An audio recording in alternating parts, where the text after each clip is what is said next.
Konsili Yerusalem adalah sebuah pertemuan penting dalam sejarah awal kekristenan yang terjadi sekitar tahun 50 Masehi di Yerusalem.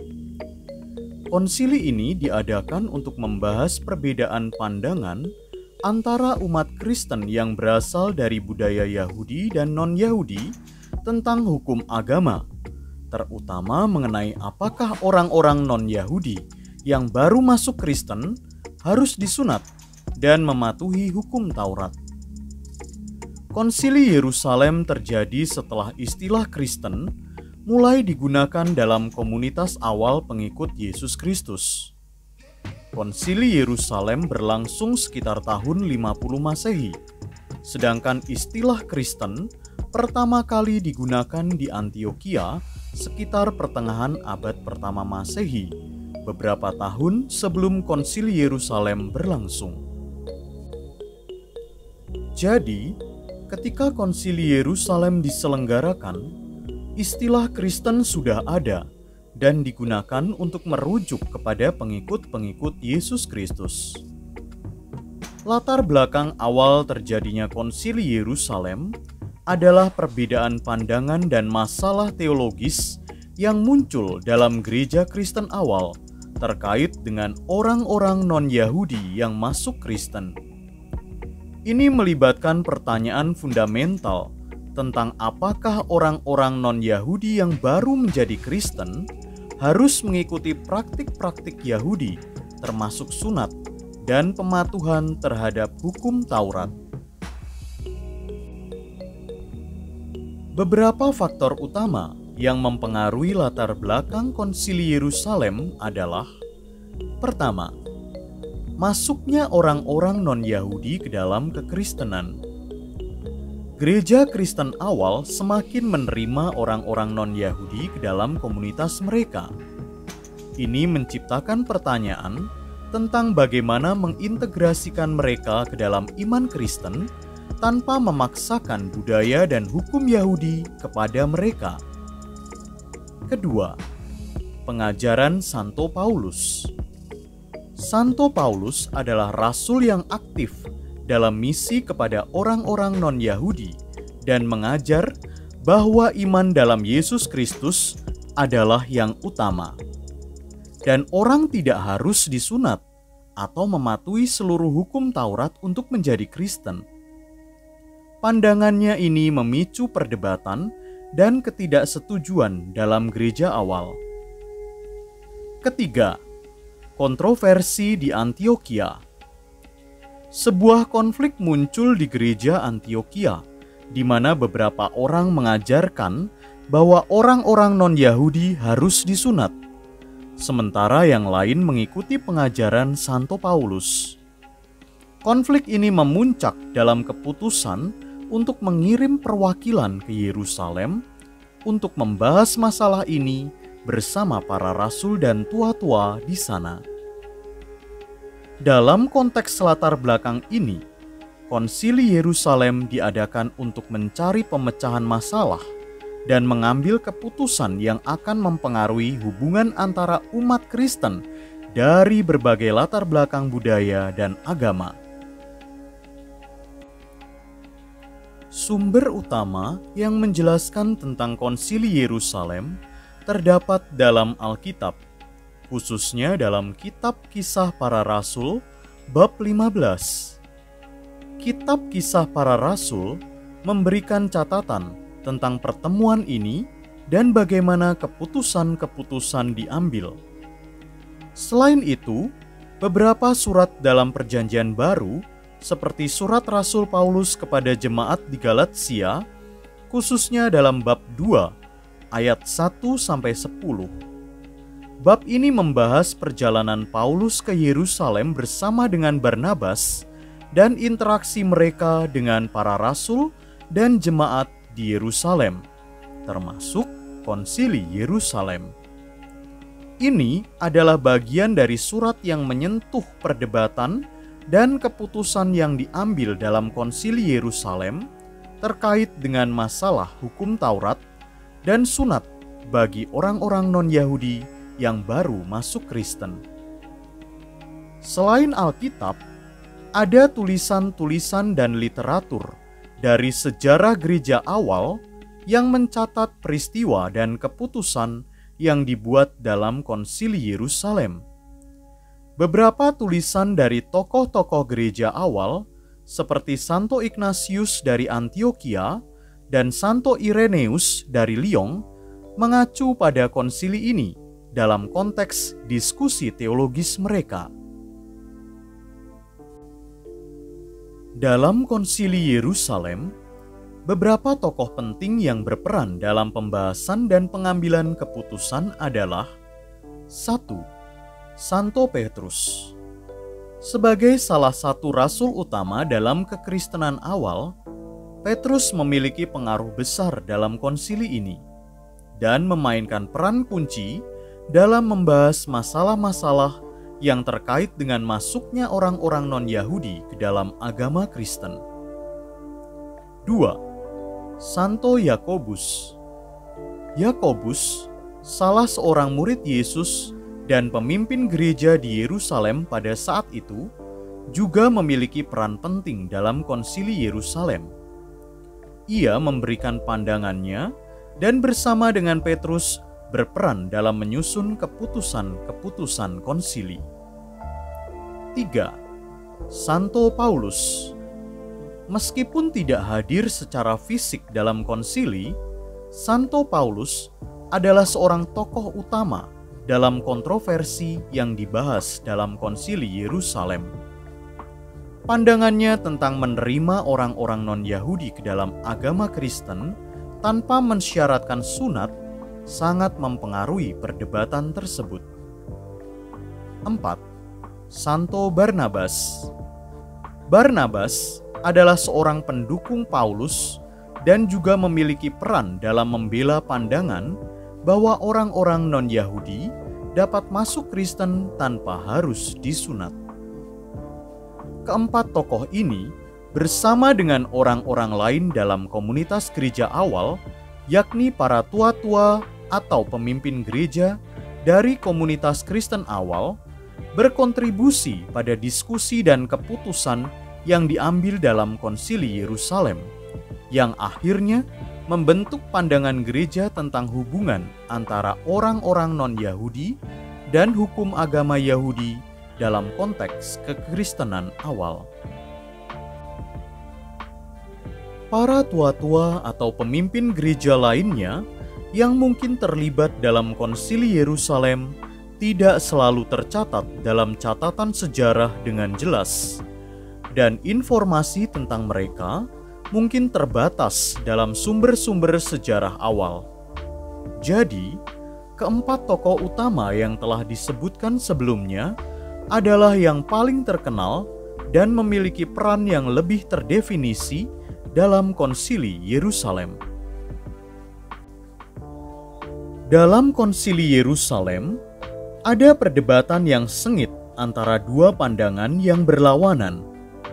Di satu pihak, Santo Paulus dan Santo Barnabas mewakili pandangan bahwa orang-orang non-Yahudi yang baru masuk Kristen tidak harus disunat dan tidak harus mematuhi seluruh hukum Taurat. Mereka mengemukakan argumen bahwa keselamatan datang melalui iman dalam Yesus Kristus. Di sisi lain, beberapa orang yang berasal dari aliran Farisi dan mungkin juga beberapa anggota lain dalam komunitas Kristen di Yerusalem mendukung pandangan yang berlawanan. Mereka berpendapat bahwa orang-orang non-Yahudi yang baru masuk Kristen harus disunat dan mematuhi hukum Taurat untuk menjadi bagian dari komunitas Kristen. Keputusan dalam Konsili Yerusalem diambil oleh para rasul, tua-tua, dan saudara-saudara lain dalam gereja Kristen awal yang hadir dalam pertemuan tersebut. Para rasul, seperti Santo Petrus dan Santo Yakobus, memainkan peran penting dalam proses pengambilan keputusan. Mereka adalah pemimpin utama dalam gereja Kristen awal. Merujuk pada kitab Kisah Para Rasul bab 15, para rasul, tua-tua dan jemaat gereja Yerusalem secara kolektif berpartisipasi dalam proses pengambilan keputusan dalam konsili ini. Mereka mendengarkan argumen-argumen yang diajukan oleh berbagai pihak yang berselisih dalam perdebatan, dan akhirnya mencapai kesepakatan tentang bagaimana mengatasi masalah yang ada. Hasil dari keputusan Konsili Yerusalem menyatakan bahwa orang-orang non-Yahudi yang masuk dalam kekristenan tidak diwajibkan untuk disunat. Ini adalah keputusan penting yang membebaskan orang-orang non-Yahudi dari tuntutan sunat yang merupakan bagian penting dari hukum Taurat Yahudi. Namun demikian, orang-orang non-Yahudi yang masuk dalam kekristenan tetap harus menghindari hal-hal tertentu. Meskipun mereka tidak disunat, mereka diwajibkan untuk menghindari makanan yang dipersembahkan kepada berhala dan darah hewan yang belum dibuang. Prinsipnya adalah bahwa darah dianggap suci dalam tradisi Yahudi, dan memakan darah dianggap tidak layak atau tidak sesuai dengan hukum agama. Oleh karena itu, ketika hewan disembelih, darahnya harus dihilangkan secara seksama sebelum dagingnya dimakan. Ini dilakukan dengan cara mengalirkannya atau mengeluarkannya dari hewan dan kemudian membuangnya. Ini adalah salah satu aturan makan dalam agama Yahudi yang ditemukan dalam kitab-kitab Taurat, terutama dalam kitab Imamat dan kitab Ulangan. Dalam konteks Konsili Yerusalem, keputusan yang diambil adalah bahwa orang-orang non-Yahudi yang baru menjadi Kristen harus menghindari darah hewan yang belum dibuang, sejalan dengan prinsip ini dalam hukum Taurat. Ini adalah salah satu kompromi yang dibuat untuk menjaga hubungan antara orang-orang non-Yahudi yang baru masuk Kristen dan komunitas Kristen yang memiliki latar belakang Yahudi yang kuat.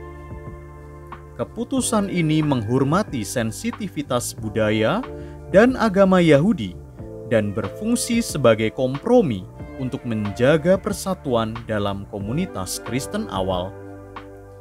Keputusan ini diumumkan dalam surat yang ditulis oleh para rasul dan para tua-tua di Yerusalem kepada gereja-gereja di daerah lain untuk memberitahukan keputusan konsili ini. Hasil keputusan Konsili Yerusalem sangat penting dalam perkembangan kekristenan awal karena mengklarifikasi bagaimana orang-orang non-Yahudi bisa menjadi bagian dari komunitas Kristen tanpa harus mengikuti hukum Taurat secara penuh. Ini memungkinkan kekristenan untuk berkembang lebih luas dan menerima pengikut dari berbagai budaya dan latar belakang. Konsili Yerusalem juga mencerminkan pentingnya dialog dan pengambilan keputusan dalam gereja awal, serta cara mengatasi perbedaan dalam komunitas Kristen pertama. Keputusan-keputusan yang diambil dalam konsili ini memiliki dampak signifikan pada perkembangan kekristenan sebagai agama global yang terpisah dari Yudaisme. Konsili Yerusalem memiliki relevansi yang besar terhadap perkembangan gereja masa kini karena mengangkat beberapa prinsip dan nilai yang tetap relevan dalam konteks kekristenan modern. Beberapa relevansi utamanya adalah: 1. Inklusivitas. Keputusan Konsili Yerusalem mendorong prinsip inklusivitas dalam gereja-gereja. Ini mengajarkan bahwa orang-orang dari berbagai budaya dan latar belakang dapat menjadi bagian dari komunitas Kristen tanpa harus mengubah identitas budaya mereka. Ini relevan dalam dunia modern yang semakin multikultural. 2. Keselamatan oleh iman. Konsili Yerusalem menggarisbawahi bahwa keselamatan datang melalui iman dalam Yesus Kristus. bukan melalui pemenuhan hukum Taurat atau tradisi agama. Prinsip ini tetap menjadi dasar teologi Kristen modern yang menekankan pentingnya iman dalam Kristus. 3. Penyelesaian konflik. Konsili Yerusalem adalah contoh bagaimana gereja dapat menyelesaikan konflik dan perbedaan pandangan melalui dialog dan pertimbangan bersama. Ini memberikan model bagi gereja-gereja masa kini dalam mengatasi perbedaan dan konflik internal. 4. Keterbukaan terhadap budaya dan konteks lokal. Keputusan Konsili Yerusalem menghormati budaya dan konteks lokal orang-orang non-Yahudi yang baru masuk Kristen menekankan pentingnya adaptasi gereja terhadap budaya dan konteks di mana ia berada. 5. Pengambilan keputusan bersama. Konsili Yerusalem menunjukkan pentingnya pengambilan keputusan bersama dalam gereja. Hal ini relevan dalam konteks gereja modern yang juga menghadapi berbagai isu kompleks yang memerlukan dialog dan konsensus dalam pengambilan keputusan. Konsili Yerusalem sebagai peristiwa penting dalam sejarah awal kekristenan masih memiliki dampak yang kuat terhadap pandangan dan praktik gereja Kristen saat ini, terutama dalam mempromosikan kesatuan, inklusivitas, dan pemahaman akan pentingnya iman dalam Kristus.